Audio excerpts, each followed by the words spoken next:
Sony's E3 2018 presser was a strange beast. The format was odd, with a major reveal at the beginning going to an intermission after it was over. However, what we did see looked incredible. There were some surprises and awesome exclusives to look forward to. Let's take a look at the top shocking and surprising moments from Sony at E3 2018. The Last of Us Part 2. Right out of the box, The Last of Us Part 2 looked incredible. There's no two ways about it. The contrast and cinematic presentation with the quiet, intimate moment sinking into the outright violence of the gameplay, the gorgeous lighting and atmospherics of the environment, the fluid character animations, everything looked perfect. While the lack of a release date was a bummer, more gameplay like this down the line isn't unwelcome. Well, unless you hate murder, because hoo boy does The Last of Us Part 2 have murder. But it also has tender moments like Ellie dancing with her lady love. These moments truly make the game feel real and worth getting attached to. Ghost of Tsushima. Upon first seeing the revealed trailer for Ghost of Tsushima at Paris Games Week, there were doubts as to whether the actual game could look as good. Sucker Punch has definitely been working overtime because if anything, the gameplay looks better. The sheer breadth of the open world and detail in environments, from buildings to trees and grass, was stunning. The combat looked pretty good as well, though whether it will function half as smoothly in practice remains to be seen. All in all, another great exclusive reveal with multi-takedowns, stealth, and dramatic sword fights. And seriously, did you see those graphics? Just top-notch stuff all around. Control. Just when you thought Remedy Entertainment couldn't excite you anymore, they reveal Control. The game sees a woman named Jessie as the director of the Bureau of Control. It's all fine and supernatural, but then she finds herself in the oldest house, the Bureau's HQ. Along with reality-bending levels, players will use psychic abilities and slow-mo to combat odd fiends. Or at least that's what it looked like. Not only are there lost sectors to find and quests to complete, but a threat called Hiss to deal with as well. Overall, the scale looks bigger and more intriguing, even if we had Quantum Break flashbacks. Resident Evil 2 Remake. Oh look, another reveal that was drop-dead gorgeous and amazing.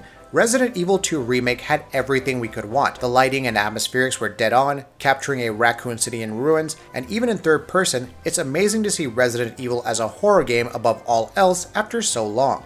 Seeing familiar figures like the Tyrant, Ada Wong, albeit in shadows, and Claire Redfield just made it all the sweeter. The fact that it's coming out on January 25th, 2019 is the cherry on top. Déraciné. Add this to the why wasn't it showcase during the actual presser list. Déraciné is the rumored PlayStation VR title that From Software is developing. It focuses on a spirit summoned by a young girl at a boarding school. The spirit then sets out to showcase its presence to the characters, forming bonds with the different students. This includes manipulating time as well if required. As a concept, this is fairly interesting, though knowing From Software, we can't help but ponder the dark twists that are coming. Sony Japan Studio is also working on it, making things even more intriguing. And since Déraciné is out in 2018, we'll take whatever we can get. Kingdom Hearts 3. You could tell Square Enix and director Tetsuya Nomura are really sorry that Kingdom Hearts 3 had to be delayed into 2019.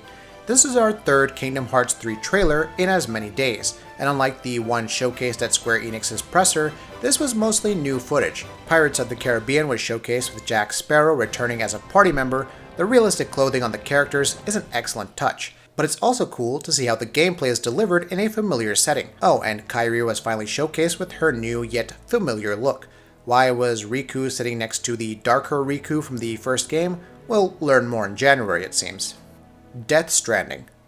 So what's going on with Death Stranding? For starters, we finally received some gameplay footage. That's right, we got to see Norman Reedus walking around the environments, collecting stuff.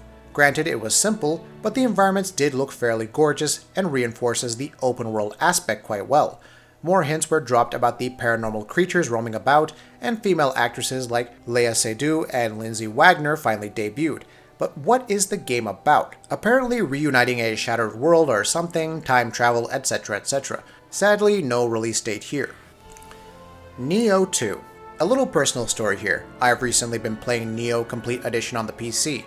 It's pretty darn good, even if you're not a huge Soulsborne guy. So when E3 2018 was rolling around, I hoped that Nioh 2 would be announced. As the expo was underway, we learned what Shadows Die Twice actually was, a From Software title with samurai called Sekiro. Then Sony dropped Ghost of Tsushima gameplay, and honestly, it looks pretty damn amazing. So even if Nioh 2 wasn't announced, I would have had my share of awesome looking hack and slash titles with samurai as the main killers. Lo and behold, Nioh 2 was confirmed, and not only that, but William Adams, if that was indeed him, can now turn into a yokai. I don't even know how, but this E3 has more than delivered for me. Spider-Man. Insomniac and Sony don't really have to sell us on Spider-Man. It's out in September and what we've seen looks amazing.